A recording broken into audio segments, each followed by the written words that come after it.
Llegamos ahora en nuestro estudio al Evangelio según San Mateo. Hay solamente 28 capítulos en este libro, pero es un libro muy importante. El hecho es que es uno de los libros claves de la Biblia. Este Evangelio nos trae a la misma presencia de la persona de Cristo. Al llegar hoy a este Evangelio de San Mateo, quisiéramos llenar el vacío que hay entre el Antiguo Testamento y el Nuevo. Es esencial que sepamos algo acerca de este período de aproximadamente 400 años para apreciar y tener un conocimiento correcto del Nuevo Testamento. Este es el intervalo comprendido entre los días de Nehemías y Malaquías y el nacimiento de Jesucristo en Belén. Después que Malaquías había hablado, el cielo guardó silencio. Podríamos decir que la radioemisora DIOS, Dios, dejó de transmitir y no hubo ninguna transmisión por un lapso de 400 años. Luego, un día, el ángel del Señor apareció repentinamente al sacerdote Zacarías mientras estaba parado frente al altar en Jerusalén en la hora de la oración. Anunció el nacimiento de Juan el Bautista, quien sería el precursor del Señor Jesús. Más adelante veremos cuán importante es Juan el Bautista en este Evangelio de Mateo. Notamos que ocurrieron muchísimos eventos durante este intervalo de 400 años, aunque es un período que no es mencionado en las Escrituras. Sin embargo, este período fue un tiempo conmovedor y emocionante en la historia del pueblo judío, y a la vez fue un tiempo trágico. Las condiciones internas de Judá sufrieron una transformación radical, una nueva cultura, algunas instituciones diferentes y varias organizaciones no conocidas emergieron en este período, las que aparecen en el Nuevo Testamento, pero sin sus antecedentes históricos. La historia mundial había andado a grandes pasos durante el intervalo entre el Antiguo Testamento y el Nuevo. El Antiguo Testamento terminó con el imperio medo-persa como poder dominante. También Egipto era todavía un poder que tenía que tenerse en cuenta en la política mundial. Durante el intervalo entre los dos testamentos, ambos países desaparecieron gradualmente como naciones sobresalientes. El poderío mundial cambió su sede del oriente al occidente, de Asia a Europa y de Medo-Persia a Grecia. Cuando principia el Nuevo Testamento, un nuevo poder, Roma, se constituye en el soberano mundial. Una consideración de algunas fechas importantes nos dará una vista rápida de los eventos principales que señalan la transición. Ahora es importante que usted, amigo oyente, tome nota de esta fecha, año 480 antes de Cristo. Jerjes, el persa, salió victorioso en una sangrienta batalla contra los griegos en Termópilas, pero luego fue derrotado en la batalla de Salamina. En realidad, lo que le derrotó allí fue una tempestad, pero esta fue la última intentona del Oriente por obtener el dominio mundial. En el año 333 a.C., vino del occidente el macho cabrío con un cuerno notable entre sus ojos que Daniel menciona en el capítulo 8 de su profecía. Este era Alejandro Magno, quien dirigió las fuerzas griegas unidas hacia la victoria sobre los persas en Isus. En el año 332 a.C., Alejandro Magno visitó a Jerusalén. Le fue mostrada la profecía de Daniel que hablaba de él, y por eso no asoló a Jerusalén. Jerusalén fue una de las pocas ciudades que Alejandro Magno no asoló.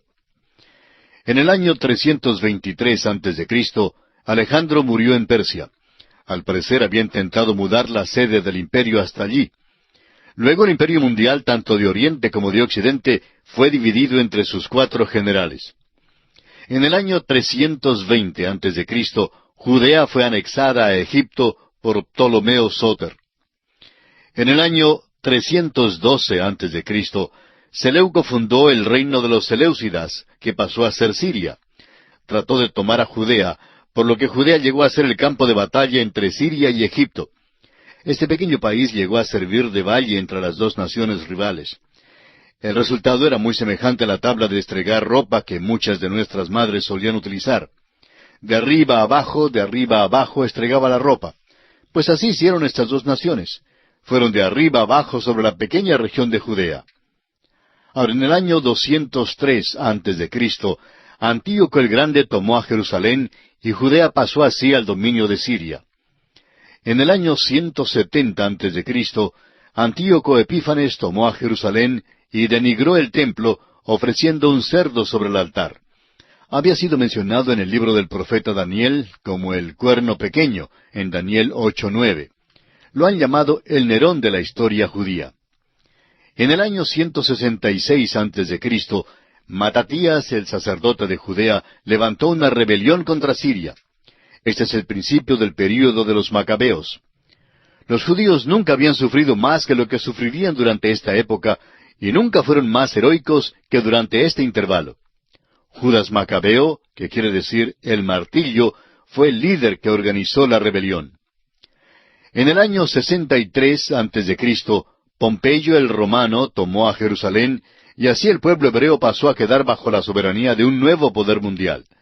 Estuvieron bajo el gobierno romano tanto en el tiempo del nacimiento de Jesús como en todo el período en que se escribió el Nuevo Testamento.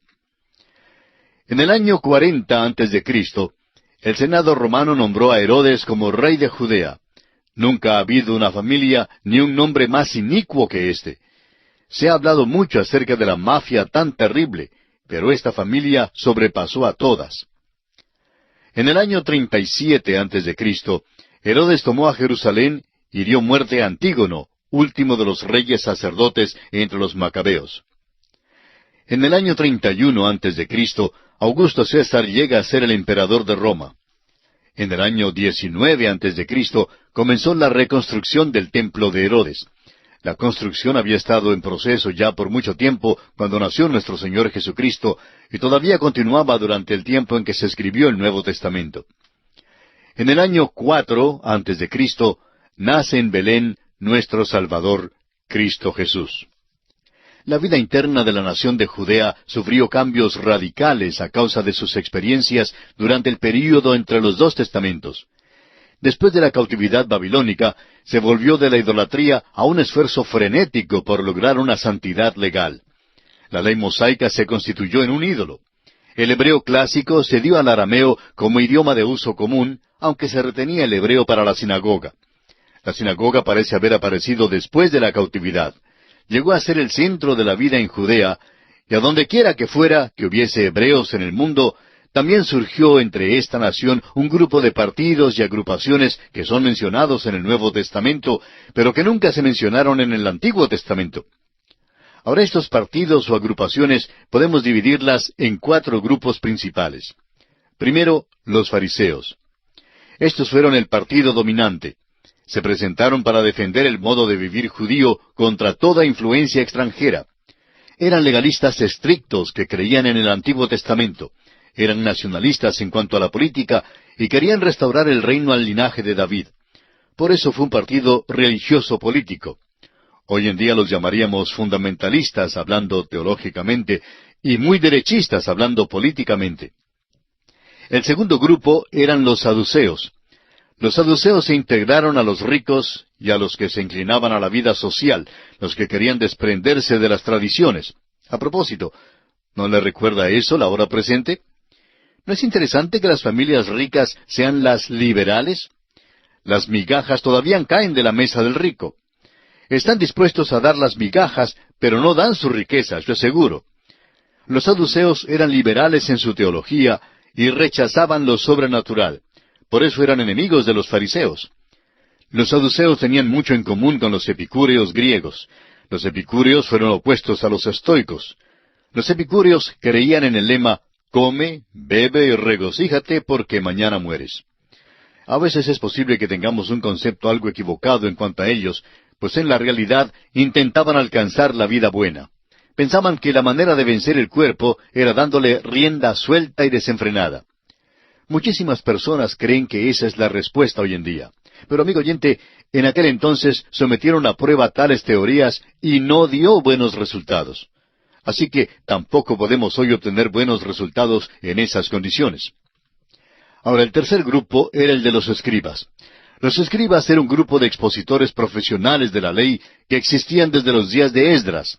Llegaron a ser los que se preocupaban solo de minuciosidades, dando mayor importancia a la letra de la ley que al espíritu de la ley. Cuando el viejo Herodes llamó a los escribas, indagándoles dónde había nacido Jesús, ellos conocían muy bien la letra de la ley, sabían que había sido en Belén. Uno hubiera pensado que habrían viajado en camello y habrían ido hasta Belén para ver a Jesús. Pero tal cosa no les interesaba. Su prioridad era sólo la letra de la ley. Amigo oyente, es un peligro el simplemente desear tener la información y el conocimiento de la Biblia y luego no dejar que tal conocimiento llegue a ser parte integral de nuestras vidas. Sí, es verdad que se puede estudiar los bosquejos bíblicos y aprender todos los datos básicos y aún no encontrar la salvación. Bien se puede conocer todo lo que se refiere al anticristo, a la bestia, la predestinación, el libre albedrío, elección y muchos otros temas bíblicos. Es posible que se conozca teológicamente las verdades bíblicas sin que tales verdades realmente tomen posesión de su corazón. Los escribas estaban en tal categoría. A veces creemos que hoy en día las personas menos compasivas que conocemos figuran entre los presumidos fundamentalistas, quienes estarían dispuestos a destruir una persona solo para poder sostenerse en un pequeño punto que les parece ser correcto. Ahora, permítanos decirle, amigo oyente, que es sumamente importante que conozcamos bien la palabra de Dios. Es un logro loable y digno de ser estimulado. Pero simplemente conociendo los datos de la Biblia no es suficiente. El Espíritu de Dios debe ser nuestro Maestro, como lo hemos dicho repetidas veces en este programa, y Él debe tomar posesión de nuestros corazones. También este conocimiento bíblico no es sólo para nuestro beneficio, sino que debemos compartirlo con otros. Hay que integrar este conocimiento a cada aspecto de nuestras vidas. Bien, el cuarto grupo era el de los herodianos. Los herodianos era un partido que existía en los días de Jesús, y sus integrantes eran estrictamente oportunistas políticos. Buscaban mantener al linaje y familia de Herodes en el trono. En otras palabras, su único anhelo era ser miembro del partido gobernante. Ahora, el período entre el Antiguo y el Nuevo Testamento fue un tiempo de gran actividad literaria, a pesar del hecho de que no hubo entonces ninguna revelación de Dios. El Antiguo Testamento fue traducido al griego en Alejandría y Egipto durante el período desde el año 285 a.C. hasta el 247 a.C. Fue traducido por una comisión integrada por 6 miembros de cada una de las 12 tribus. Por esto la traducción lleva el nombre de la versión de los 70. Esta versión fue utilizada por el apóstol Pablo y al parecer nuestro Señor Jesucristo también la citó. Los libros apócrifos del Antiguo Testamento fueron escritos en esta época. Estos son 14 libros que no llevan ninguna evidencia de inspiración divina. Hay 2 libros que llevan los nombres de 2 hombres del Antiguo Testamento, pero no hay evidencia alguna de que estos 2 fueran los autores. Son los Salmos de Salomón y el libro de Enoc. Aunque este es un período marcado por el silencio de Dios, sin embargo, es evidente que Dios estaba preparando al mundo para la venida de Cristo. El pueblo judío, la civilización griega, el imperio romano y la multitud de civilizaciones en el oriente, todos se estaban preparando para la venida de un Salvador, quien vino justamente en el momento preciso de la escena mundial que Pablo designó como el cumplimiento del tiempo. Los 4 evangelios fueron dirigidos a los 4 grupos principales en el mundo de aquel entonces. Veamos ahora la comparación de los 4 evangelios. El Evangelio de Mateo fue escrito para la nación de Israel. Fue escrito en hebreo y dirigido principalmente al hombre religioso de aquel tiempo. El Evangelio de Marcos fue dirigido al mundo romano. El romano era un hombre de acción que creía que el gobierno, es decir, la ley y el orden, era el único método capaz de controlar al mundo. Muchísimas personas creen aún hoy día que por este método es que el mundo debe ser controlado. Es verdad que debe haber ley y orden, pero los romanos pronto se enteraron de que no les era posible gobernar al mundo con tan solo esto. Al mundo no solo le faltaba oír de alguien que creía también en la ley y el orden, sino de alguien que ofrecía el perdón del pecado y la gracia y la misericordia de Dios. Este es el Señor que el Evangelio de Marcos presenta a los romanos. El Evangelio de Lucas fue escrito al griego, al pensador, al intelectual de entonces. El Evangelio de Juan fue escrito directamente para los creyentes, pero también indirectamente para el Oriente, donde había millones que clamaban por la liberación en aquel día. Todavía hay un clamor hoy en día de un mundo que necesita la liberación. El hombre religioso necesita a Cristo y no la religión. El hombre de poder necesita de un Salvador que tiene el poder para salvarlo. Al pensador, al intelectual, le falta alguien que pueda suplir tanto sus necesidades mentales como las espirituales. Al Gran Oriente y sus multitudes hundidas en la miseria, les falta saber acerca de un Salvador que puede no solo salvar, sino también revivificar a un hombre y transformarlo, llevándolo a un lugar donde puede vivir para Dios. Consideremos ahora el Evangelio según San Mateo. El Evangelio de Mateo fue escrito por un publicano, un cobrador de impuestos, sobre quien el Señor Jesús había puesto su mano de una manera muy definida. Así lo vemos en Mateo capítulo 9, versículo 9. Fue seguidor del Señor Jesús, un apóstol.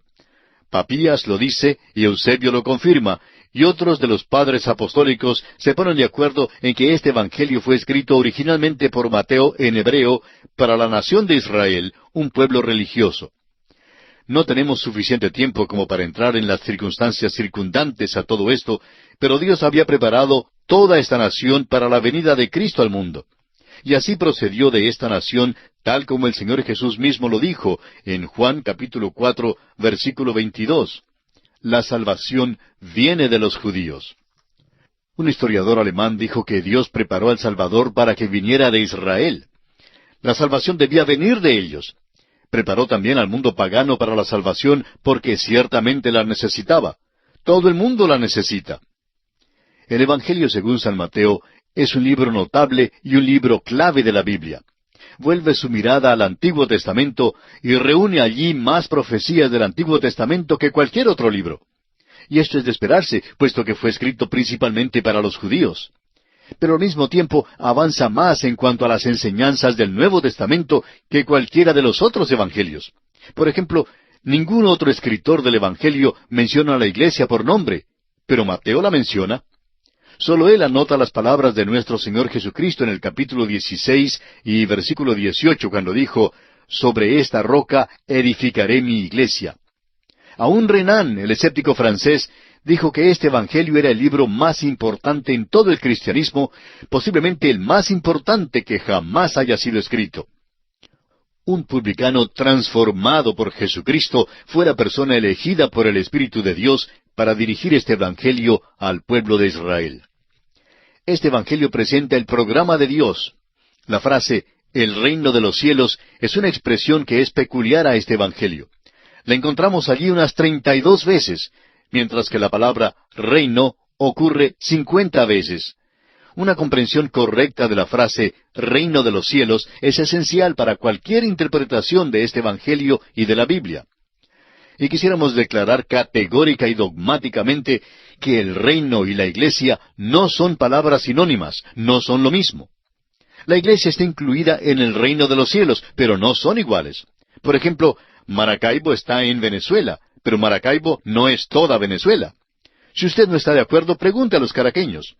Venezuela no es América Latina, pero está en la América Latina. La Cámara de Comercio de algún país quizá pueda pensar que su país es toda la América Latina, pero no lo es. Es solamente una parte pequeña de ella. El reino de los cielos, declarado con simpleza, es el reino esperado que comenzará cuando Jesucristo, el Mesías, implante su reino de justicia, paz y amor sobre toda la tierra. La iglesia estará presente en este reino, pero no constituirá su totalidad. Ahora sabemos que los teólogos han obscurecido la atmósfera y ciertamente han hecho de esto una cosa muy complicada. Pero los pobres predicadores como nosotros tenemos que salir con una explicación simple y es esta. El reino de los cielos es el reinado de Jesucristo aquí en la tierra. Los judíos a los cuales este Evangelio fue dirigido entendieron esta expresión como el total de todas las profecías del Antiguo Testamento con respecto a la venida de un rey del cielo para establecer un reino aquí en esta tierra con las normas del cielo. Esta expresión, pues, no les era nada nueva. Veamos ahora que el reino de los cielos es el tema de este Evangelio. El que establecerá ese reino sobre la tierra es el Señor Jesucristo. El reino es lo más importante aquí, y el Evangelio de Mateo contiene 3 discursos principales que tienen que ver con este reino. En primer lugar, el Sermón del Monte, que se refiere a las leyes del reino. Creemos que es solamente una lista parcial de lo que se llevará a cabo en aquel día. En segundo lugar, las parábolas de misterio. Estas parábolas en Mateo capítulo 13 son acerca del reino. Nuestro Señor nos dice que el reino de los cielos es como un sembrador, como un grano de mostaza, etc. Y en tercer término, el discurso del Monte de los Olivos, que anticipa el establecimiento del reino aquí en la tierra.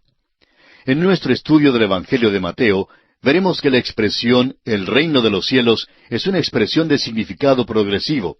Es muy importante que veamos esto. Hay un movimiento o acción en el Evangelio de Mateo, y si no lo vemos, pues no hemos comprendido el verdadero sentido de este Evangelio. Es como estar en la autopista y pasarse la salida sin verla. Si uno se la pasa, amigo oyente, está en apuros. Si no vemos el movimiento de este maravilloso Evangelio, no podremos comprender algo muy importante. Este Evangelio es muy semejante al libro de Génesis. Son dos libros claves de la Biblia, y realmente debemos estar lo suficientemente familiarizados con estos dos libros a fin de que nos sea posible reflexionar sobre todo su contenido. Daremos algunos títulos de los capítulos para poder así aprender a reflexionar sobre el contenido de este libro. Sugerimos, pues, que aprenda usted los capítulos de Mateo, pero que no pase por alto la acción que hay en estos capítulos. Vamos a darle ahora una manera de dividir el Evangelio de Mateo. En nuestro estudio seguiremos una división algo diferente, pero ésta le ayudará a reflexionar. Es importante que conozcamos a Mateo para comprender la Biblia. Primero, la persona del Rey, capítulos 1 y 2. Segundo, la preparación del Rey, capítulos 2 hasta el versículo 16 del capítulo 4. En tercer lugar, la propaganda del Rey, capítulos 4, versículo 17 hasta el versículo 35 del capítulo 9. El programa del Rey, capítulo 9, versículo 36 hasta el capítulo 16, versículo 20. La pasión del Rey, capítulo 16, versículo 21 hasta el capítulo 27, versículo 66. Y en sexto lugar, el poder del Rey, en el capítulo 21. Continuamos hoy, amigo oyente, nuestro estudio en el libro de Mateo, en el Nuevo Testamento, y vamos a comenzar con el capítulo 1, porque solamente pisamos el umbral de este Evangelio en el programa anterior, y todo lo que hicimos fue presentar una introducción. Ahora confiamos comenzar con este capítulo hoy, y si tiene usted su Biblia abierta en esta porción de la Palabra de Dios, comenzaremos en unos instantes. Pero antes quisiéramos decir de nuevo unas palabras preliminares relativas a este Evangelio de Mateo.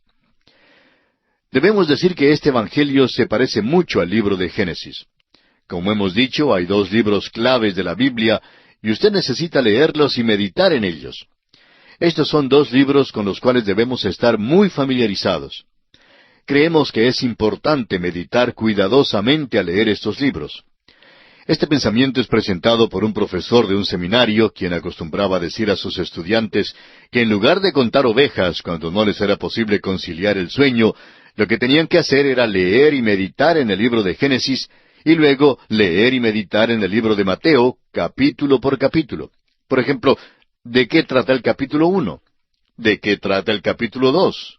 Cualquiera de ellos, ya sea Génesis o Mateo. Hay aquellos que dicen que no cuentan ovejas, sino que hablan con el pastor de las ovejas. Bien, la forma mejor de hablar con el pastor es avanzar a través de estos dos libros, ya que eso nos ayudará a conocerlo mejor y de paso a acercarnos a él.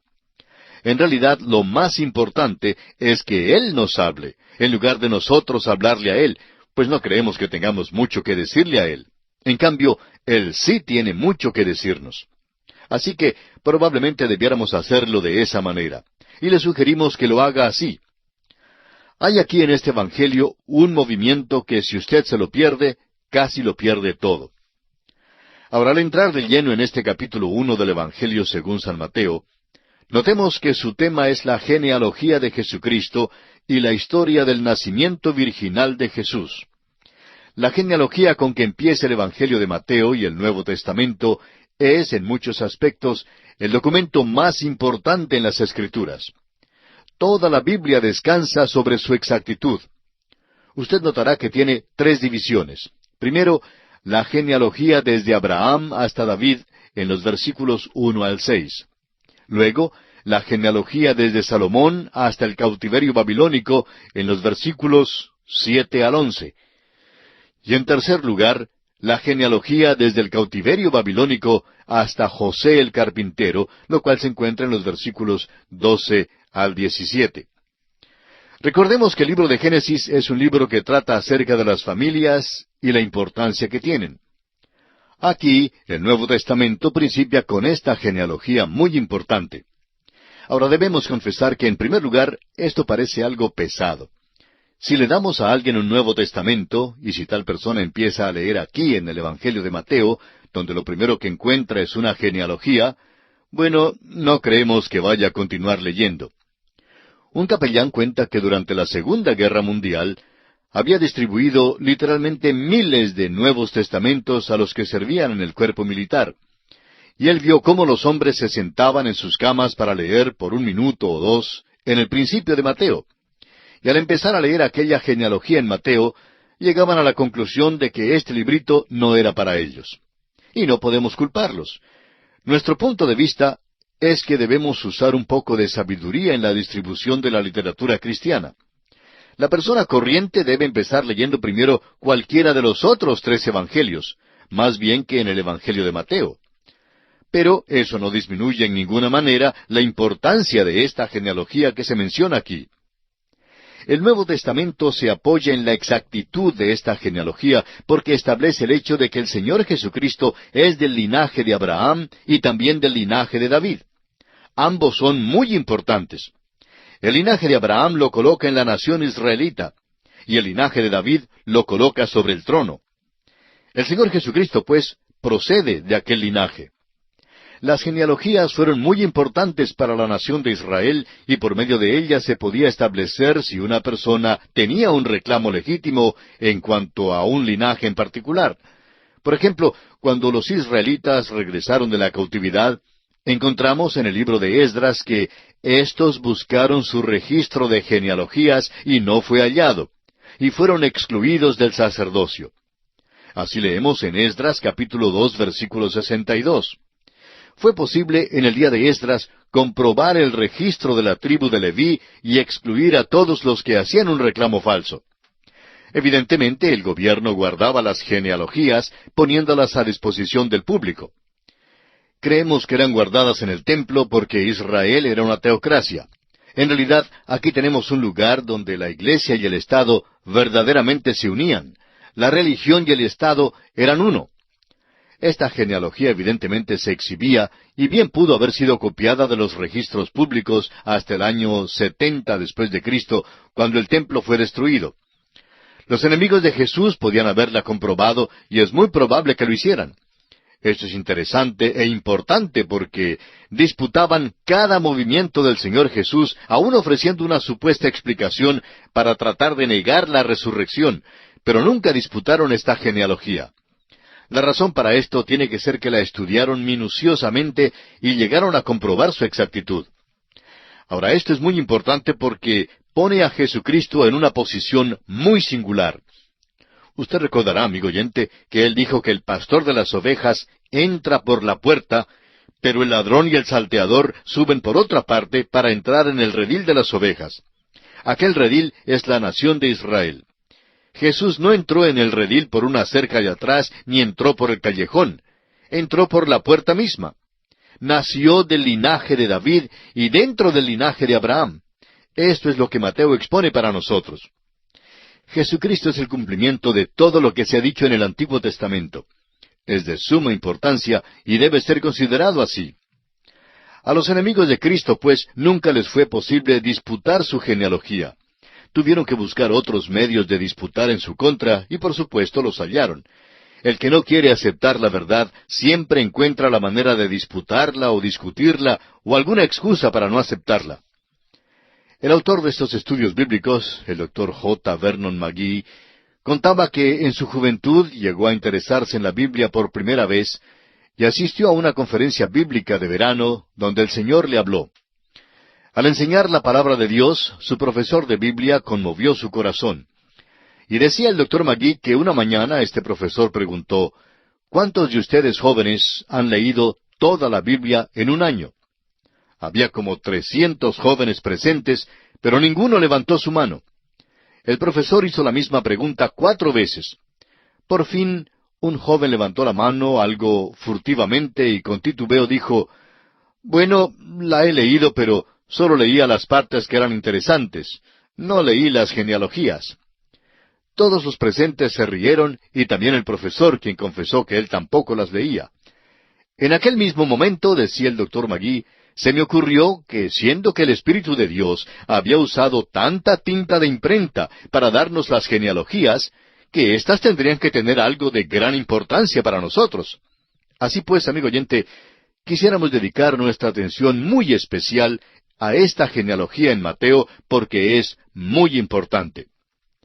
Esta es la genealogía del Señor Jesús por parte de José. Tendremos otra cuando lleguemos a Lucas, y esta será la genealogía por parte de María, su madre. Ahora, comenzando con el versículo 1 de Mateo, capítulo 1, dice, Libro de la genealogía de Jesucristo, hijo de David, hijo de Abraham. Libro de la genealogía es una expresión que es peculiar a Mateo. Es una expresión singular y no la encontraremos en ninguna otra parte del Nuevo Testamento. Si retrocedemos al Antiguo Testamento, comenzando por Malaquías y Zacarías, Ageo, y luego por el Pentateuco, por Deuteronomio, Números, Levítico, Éxodo y por Génesis, casi llegaremos a la conclusión de que no se encuentra en ninguna parte de la Biblia, exceptuando aquí en Mateo.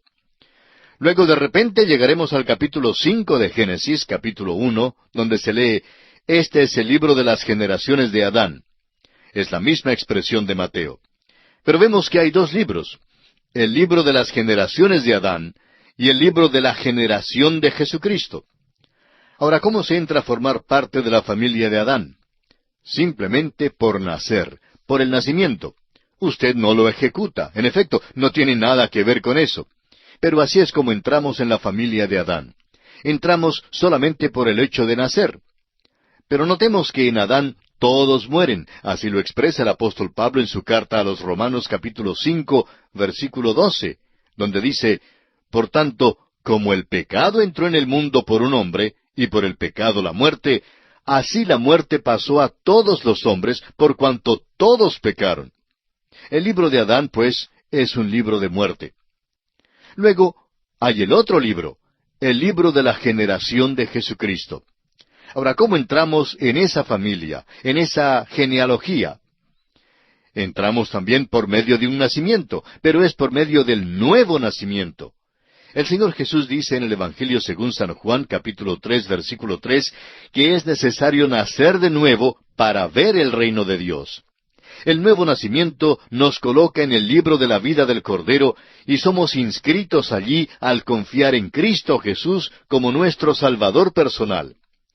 Es el apóstol Pablo, una vez más, quien en su primera carta a los Corintios, capítulo 15, versículo 22, nos dice, En Cristo todos serán vivificados.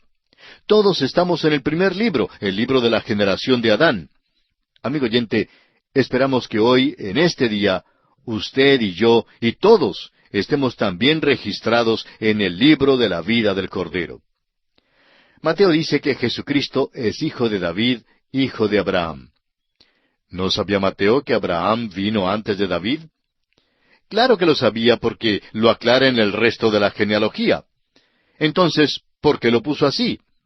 Está presentando al Señor Jesús como Mesías, el que es Rey, el que ha de establecer el reino de los cielos sobre la tierra. Por tanto, David está en primer plano. Debe ser del linaje de David en cumplimiento de las profecías que Dios hizo a David. Él es hijo de David. Ahora también es hijo de Abraham, y eso también lleva importancia. Debe ser hijo de Abraham para pertenecer a esta nación. Dios ha hecho una promesa a Abraham diciéndole, En tu simiente serán benditas todas las naciones de la tierra. Recuerde usted que así lo leímos en Génesis capítulo 22, versículo 18. Ahora el apóstol Pablo dice en su carta a los Gálatas, capítulo 3, versículo 16, lo siguiente. Ahora bien, a Abraham fueron hechas las promesas y a su simiente. No dice, y a las simientes, como si hablase de muchos, sino como de uno, y a tu simiente, la cual es Cristo. Es hijo de Abraham. Leamos ahora los versículos 2 hasta el 6 de este capítulo 1 de Mateo. Abraham engendró a Isaac, Isaac a Jacob, y Jacob a Judá y a sus hermanos. Judá engendró de Tamar a Fares y a Zara, Fares a Esrom, y Esrom a Aram. Aram engendró a Aminadab, Aminadab a Naasón, y Naasón a Salmón. Salmón engendró de Rahab a Booz. Booz engendró de Ruth a Obed, y Obed a Isaí. Isaí engendró al rey David, y el rey David engendró a Salomón, de la que fue mujer de Urías. Ahora, ¿cuántos de nosotros pensamos que fuera interesante esta lectura? Pues quizá muy pocos. Dejamos de leer allí, pero note usted que en esta sección hay 4 nombres que sobresalen como si fueran avisos luminosos. 3 de estos nombres son nombres de gentiles. Los gentiles simplemente no aparecían en esta genealogía, y sin embargo, aquí hay 3. Hay gentiles en el linaje de David. Y en esta genealogía usted encontrará también 4 nombres de mujeres. Las mujeres simplemente no valían en aquellos días y por costumbre no aparecían en las genealogías. Los tiempos han cambiado y la posición relativa de la mujer ha cambiado, pero todavía tenemos algo sobrante de aquellos días. ¿Qué apellido toma una pareja cuando se casa? Toma el apellido del hombre. Es el apellido de él el que lleva, no el de la mujer. Sin embargo, en ciertos países una pareja puede adoptar el apellido de la mujer si lo desea. Y hace algunos años una pareja hizo precisamente eso. Puede hacerse legalmente, pero todavía es la genealogía del hombre la que se toma en cuenta y no la de la mujer. Sin embargo, estas 4 mujeres aquí aparecieron en la genealogía de Jesucristo. Tamar es la primera y se menciona en el versículo 3. Su historia se encuentra en Génesis capítulo 38. Este capítulo es uno de los peores en toda la Biblia, si se me permite la expresión. Tamar apareció en la genealogía porque fue pecadora. Ahora, Rahab es la próxima y es mencionada en el versículo 5 de Mateo capítulo 1. No es una persona muy buena en la historia que aparece en Josué capítulo 2. Pero llegó a ser una mujer maravillosa después que llegó a un conocimiento del Dios vivo y verdadero. El escritor a los Hebreos en el capítulo 11, versículo 31 nos dice, «Por la fe Rahab la ramera no pereció juntamente con los desobedientes, habiendo recibido a los espías en paz». Apareció en la genealogía de Cristo por la sencilla razón de que creyó. Tuvo fe. Y note usted la progresión aquí. Venga como pecador y luego tienda la mano de fe. Ruth es la próxima mujer que es mencionada en el versículo 5 de Mateo capítulo 1. Es una persona amable y no encontraremos nada malo en ella. Pero ahora la ley la había excluido. Más adelante también la ley habría de excluir a otras 2, pero no había la ley en sus días. En el tiempo de Ruth hubo la ley que la excluyó porque esta ley decía, «No entrará amonita ni moabita en la congregación de Jehová». Así leemos en Deuteronomio capítulo 23, versículo 3. La ley la excluyó, pero hubo un hombre llamado Booz que llegó a su campo un día y la vio. Fue lo que pudiéramos decir amor a primera vista.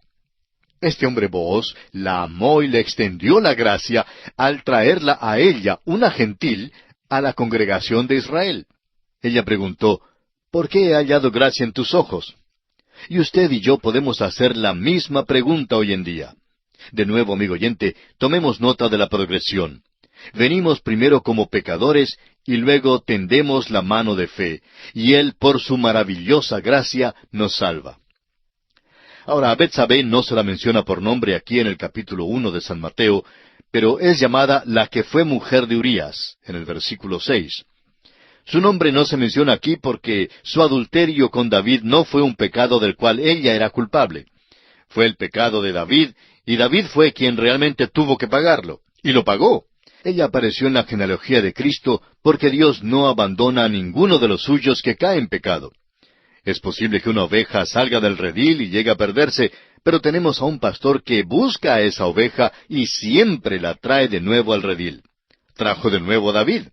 De modo que aquí mismo en esta genealogía tenemos la historia de la salvación. Ahora bien, hay otras cosas interesantes en cuanto a esta genealogía. Si se compara esta genealogía con la que se encuentra en el libro primero de Crónicas, capítulo 3, notaremos que en el versículo 8 de Mateo, Los nombres de Ocosías, Joás y Amasías se omiten.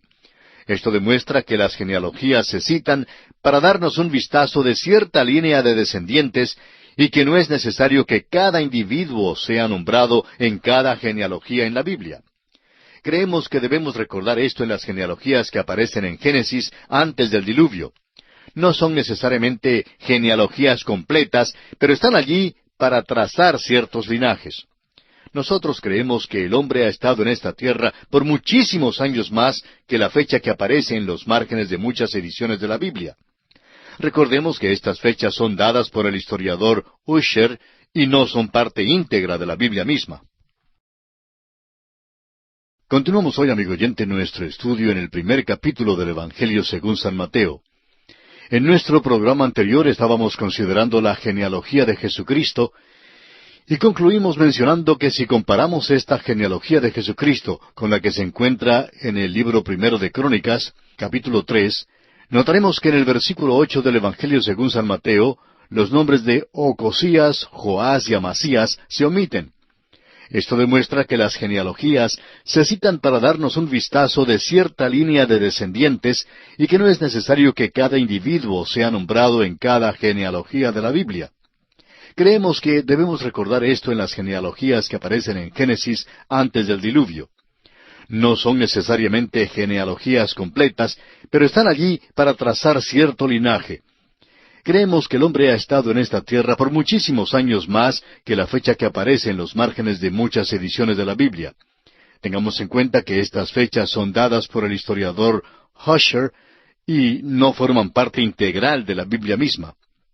Ahora, en el versículo 11 encontramos que se omite a Joacim, pero se incluye a Jeconías. Jeconías merece nuestra atención especial porque Dios había dicho que ninguno de su simiente se sentaría sobre el trono. Vivo yo, dice Jehová, que Siconías, su nombre es Jeconías, pero Dios quitó el G de su nombre porque es el prefijo para Jehová y este hombre era un rey malo. Vivo yo, dice Jehová, que Siconías, hijo de Joacim, rey de Judá, fuera anillo en mi mano derecha, aún de allí te arrancaría. Te entregaré en mano de los que buscan tu vida, y en mano de aquellos cuya vista temes. Sí, en mano de Nabucodonosor, rey de Babilonia, y en mano de los caldeos. Así ha dicho Jehová, escribid lo que sucederá a este hombre privado de descendencia, hombre a quien nada próspero sucederá en todos los días de su vida, porque ninguno de su descendencia logrará sentarse sobre el trono de David, ni reinar sobre Judá. Así leemos en Jeremías capítulo 22, versículos 24, 25 y 30. Por causa del pecado de este hombre, ninguno de su linaje se sentó sobre el trono de David. Así es que José, aunque figure en este linaje, no debemos olvidar que no es el padre natural de Jesús. Este es uno de los datos más notables en las Sagradas Escrituras, y Mateo trata de presentarlo lo más claro posible. José dio a Jesús el título legal al trono de David, porque José fue marido de María, la que dio a luz a Jesús, y por tanto José pudo dar el título legal a Jesús. Jesucristo no es de la simiente de José, ni es de la simiente de Jeconías. Pero tanto José como María tenían que ser del linaje de David, y lo fueron, pero por dos líneas distintas a través de dos hijos distintos de David.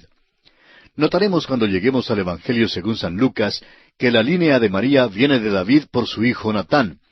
La línea de José viene por la línea real de su hijo Salomón. Por tanto, José y María ambos tuvieron que ir a Belén para ser empadronados porque ambos eran del linaje de David. Amigo oyente, usted puede notar cuán interesante, fascinador e importante es el estudio de estas genealogías y cuánto merecen nuestro estudio. Veamos ahora el versículo 16 de este capítulo 1 del Evangelio según San Mateo.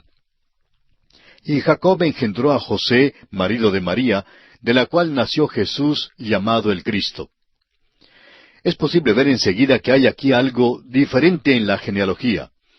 En el versículo 2 leemos, Abraham engendró a Isaac, y luego continúa con muchos engendramientos. Pero aquí dice que Jacob engendró a José, marido de María, de la cual nació Jesús. Mateo explica con toda claridad que José es el marido de María, pero no es el padre de Jesús, el cual se llama Cristo. Mateo presenta la genealogía en tres agrupaciones para darnos una vista panorámica que incluye toda la historia del Antiguo Testamento. Una época se extiende desde Abraham hasta David, luego desde David hasta el cautiverio babilónico, y finalmente desde el cautiverio en Babilonia hasta el nacimiento de Jesucristo. Consideremos ahora el nacimiento virginal de Cristo. Ahora que Mateo ha mostrado que José no es el padre de Jesús, nos dará una explicación. Ya en el Antiguo Testamento un nacimiento sobrenatural ha sido profetizado o predicho por Dios. El profeta Jeremías en el capítulo 31 de su libro, versículo 22, habló a la nación de Israel diciendo, «¿Hasta cuándo andarás errante, oh hija contumaz? Porque Jehová creará una cosa nueva sobre la tierra, la mujer rodeará al varón». Así no se hacen las cosas, amigo oyente. La mujer rodeará al varón. Esto no es, pues, un nacimiento natural, sino sobrenatural. Esta es la nueva cosa que Dios ha hecho. Y ahora en este Evangelio de Mateo, capítulo 1, leamos el versículo 18. El nacimiento de Jesucristo fue así. Estando desposada María su madre con José, antes que se juntasen, se halló que había concebido del Espíritu Santo.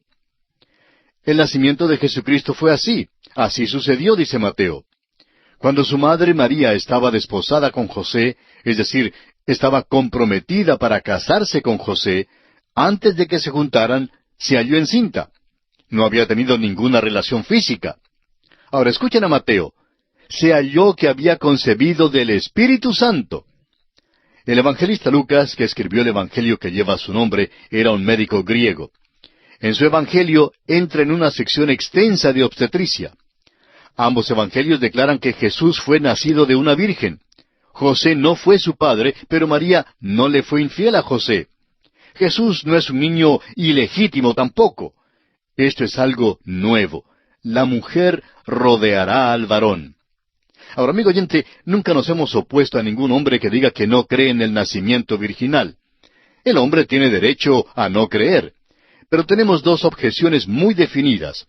No creemos que un predicador deba negar el nacimiento virginal de Jesucristo. Si lo niega, entonces debe salir a vender pólizas de seguro y tratar los nacimientos de una manera diferente. Nos oponemos a alguien que diga que la Biblia no enseña el nacimiento virginal de Cristo. Quisiéramos sugerir que los teólogos liberales, o sea, los que se apartan de las enseñanzas bíblicas, debieran regresar a la escuela y aprender algo de esta educación del sexo y enterarse de que Jesucristo sí nació de una virgen. La historia está aquí. Uno bien puede rechazar la historia y rehusar creerla, pero es una triste ignorancia y una negación obstinada decir que la Biblia no enseña el nacimiento virginal de Jesucristo. Amigo oyente, no caiga usted en la trampa del racionalismo. No se fíe del razonamiento de los hombres pequeños, de aquellos teólogos que giran en las sillas de sus bibliotecas y que dicen que esto no es lógico y que por eso no pudo haber sucedido. Muchas veces los hombres han dicho que ciertas cosas no pueden suceder, y sin embargo ocurren. Dios es el creador de las leyes naturales. Él puede emplear esas leyes naturales o bien puede ponerlas a un lado para lograr sus fines. La historia bíblica expresa con toda claridad que Jesucristo nació de una virgen por medio del Espíritu Santo. Volviendo al capítulo 1 de Mateo, leamos el versículo 19 ahora. José su marido, como era justo y no quería infamarla, quiso dejarla secretamente. La ley mosaica era muy específica en este punto. Decía que una mujer que fuese culpable de ser infiel debía ser apedreada a muerte. Pero este hombre José era un hombre extraordinario. Dios no se equivocó al escogerlo. Muchos hombres, en una ira fogosa, quizá la habrían apedreado a muerte bajo tales circunstancias. Otros habrían querido justificarse haciendo de ella un ejemplo público al descubrirla. Pero José no era ese tipo de hombre. Era una persona benigna que amaba a María. No quiso pues avergonzarla de ninguna manera. Sin embargo, aunque no podía explicarse cómo tal cosa era posible, sentía que ella le había sido infiel. Ahora bien, no podemos olvidarnos que María también es una persona extraordinaria. Ella fue la que Dios escogió para ser la madre de nuestro Señor, y Dios nunca se equivoca en su selección. Escogió la mejor mujer posible. Note usted que esto pudiera haber llegado a ser una situación realmente trágica. Pero continuemos leyendo, ahora en los versículos 20 y 21 de este capítulo 1 de Mateo.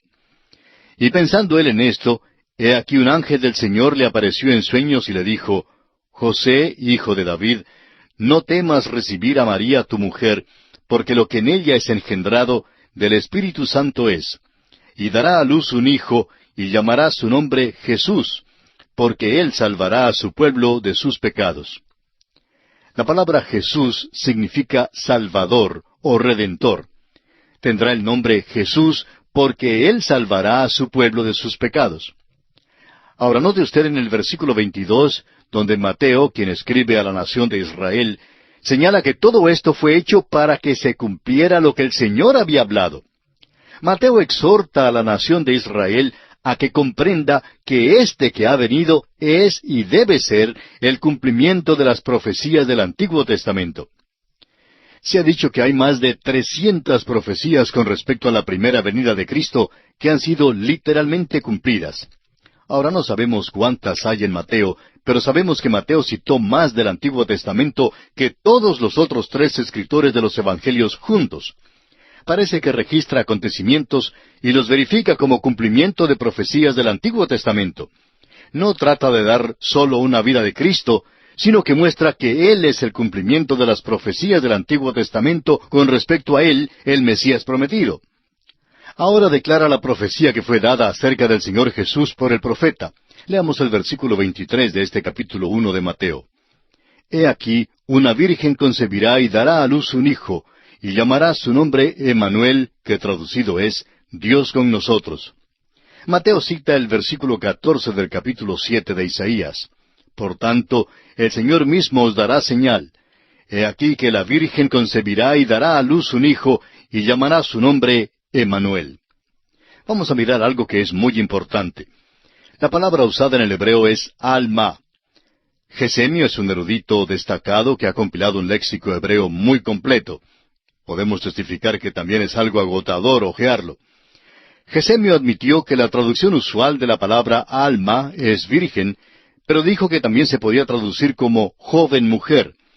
Lo dijo al parecer porque rechazaba lo milagroso. Sin embargo, vemos que la Comisión de los 70, al traducir el Antiguo Testamento del hebreo al griego, concordaron en que en este caso no había duda que la traducción correcta era virgen. Tampoco hay duda de que Mateo, al citar esta profecía, la traduce como virgen. Volviendo a Isaías, capítulo 7, vamos a estudiar el incidente mencionado allí. Esto ocurrió durante el tiempo cuando Acaz se sentaba sobre el trono. Él era uno de aquellos que andaban lejos de Dios y a quien clasificaríamos como un rey malo. Dios envió a Isaías para llevarle un mensaje, pero Acaz no quiso escucharlo. Por tanto, leemos, habló también Jehová a Acaz, diciendo, pide para ti señal de Jehová tu Dios, demandándola ya sea de abajo en lo profundo o de arriba en lo alto. Y respondió Acaz, no pediré y no tentaré a Jehová. Así leemos en Isaías capítulo 7, versículos 10 al 12. Amigo oyente, permítanos afirmar que esto que él dijo fue una hipocresía en la que trató de aparentar ser piadoso. Dios había pedido a Isaías que se encontrara con Acaz en el camino para entregarle el mensaje de que Dios le daría a Acaz la victoria. Sin embargo, Acaz no le creyó a Dios y, por tanto, para estimular su fe, Isaías le dice que Dios quiere darle una señal. En su manera pseudo piadosa, Acaz dice, yo no pediré señal de Jehová. Isaías le contesta entonces que Dios le dará señal, quiera o no lo quiera. La señal no es solamente para ti, sino para toda la casa de David, le dice Isaías. Ahora, aquí está la señal. He aquí una virgen concebirá y dará a luz un hijo, y llamarás su nombre Emmanuel. Es obvio que si esta es solo una mujer joven cualquiera, no le sería señal a Acaz, ni a la casa de David, ni a cualquier otro. Pero si es una virgen que concibe y da a luz un hijo, eso sí, amigo oyente, es una señal sobrenatural, y eso es exactamente lo que quiere decir aquí en Mateo 1:23. Cuando la palabra alma fue usada en el Antiguo Testamento, siempre fue traducida como virgen. Rebeca fue llamada una alma antes de casarse con Isaac. Un muy buen cristiano hebreo, que también es un buen erudito hebreo, dijo, mírelo así. Supóngase que usted va a visitar un amigo suyo que tiene 3 hijas, y 2 de ellas son casadas y una todavía es soltera. Usted no lo sabe y le pregunta, ¿son las 3 sus hijas? Él le dice, estas 2 son las hijas casadas, y esta joven es la tercera hija. Ahora, cuando él le dice, esta joven, ¿piensa usted que él querría decir que era una prostituta? Si usted llegara a implicar que ella era cualquier cosa excepto una virgen, sin duda le daría un puñetazo. Permítanos decirle, amigo oyente, que no nos gustaría ser uno de aquellos que niegan el nacimiento virginal de Jesucristo cuando lleguemos a la presencia del Hijo de Dios. Tememos que vayan a desear de alguna manera poder retractarse de las cosas que han dicho para difamarlo. El hecho de que la palabra alma significa virgen está comprobado por la versión de los 70 del Antiguo Testamento. Durante el período entre ambos testamentos, 72 eruditos hebreos, 6 de cada una de las 12 tribus, trabajaron en Alejandría, en Egipto, traduciendo el Antiguo Testamento en hebreo al lenguaje griego. Cuando llegaron a esta señal en Isaías, aquellos 72 hombres comprendieron que su significado único era virgen. Así es que tradujeron alma a la palabra griega partenos. Y esta es la misma palabra que Mateo emplea en su Evangelio. Amigo oyente, partenos no puede traducirse como la joven. Su único significado es virgen. Es claro que la palabra de Dios está diciendo precisamente la realidad de las cosas. Leamos ahora los versículos 24 y 25 del primer capítulo del Evangelio según San Mateo. Y despertando José del sueño, hizo como el ángel del Señor le había mandado, y recibió a su mujer, pero no la conoció hasta que dio a luz a su hijo primogénito, y le puso por nombre Jesús. Amigo oyente, parece que aquí hay un problema. ¿Puede usted decir dónde es que a Jesús se le llama alguna vez Emmanuel? Claro que no. Se llama Jesús porque ese es su nombre. Le fue puesto este nombre porque salvaría a su pueblo de sus pecados. Cristo, a propósito, es su título, que significa Mesías. Pero Jesús es su nombre. Pero dice aquí que será llamado Emmanuel, que traducido es Dios con nosotros. Amigo oyente, aquí tenemos una de las cosas más maravillosas en toda la palabra de Dios. Vamos a considerarla momentáneamente. Emmanuel significa Dios con nosotros. No puede ser Emmanuel, Dios con nosotros, a menos que haya nacido de una virgen. Es la única manera. Y note usted que a menos que sea Emmanuel, no puede ser Jesús. La razón por la cual se le llama Jesús Salvador es porque Él es Dios con nosotros, o sea, su encarnación. Esta verdad acerca del que bajó a la tierra es una de las cosas más maravillosas en la Biblia. El escritor a los Hebreos en el capítulo 2 de su carta, versículo 9, dice, «Pero vemos a aquel que fue hecho un poco menor que los ángeles, a Jesús, coronado de gloria y de honra a causa del padecimiento de la muerte, para que por la gracia de Dios gustase la muerte por todos». Debía ser un sacrificio que fuera aceptable. Yo no pude morir, ni puedo morir por los pecados del mundo. Tampoco me es posible morir para salvarme de mis propios pecados. Pero Él sí puede. ¿Cómo es que Jesús puede ser un Salvador? Porque es Emmanuel, Dios con nosotros. ¿Cómo llegó a estar con nosotros? Naciendo de una virgen. Decimos de nuevo que fue llamado Jesús. Nunca lo llamaron Emmanuel. Pero no es posible llamarlo Jesús a menos que sea Emmanuel, Dios con nosotros. Debe ser Emmanuel para ser el Salvador del mundo. El nacimiento virginal es, pues, de suma importancia.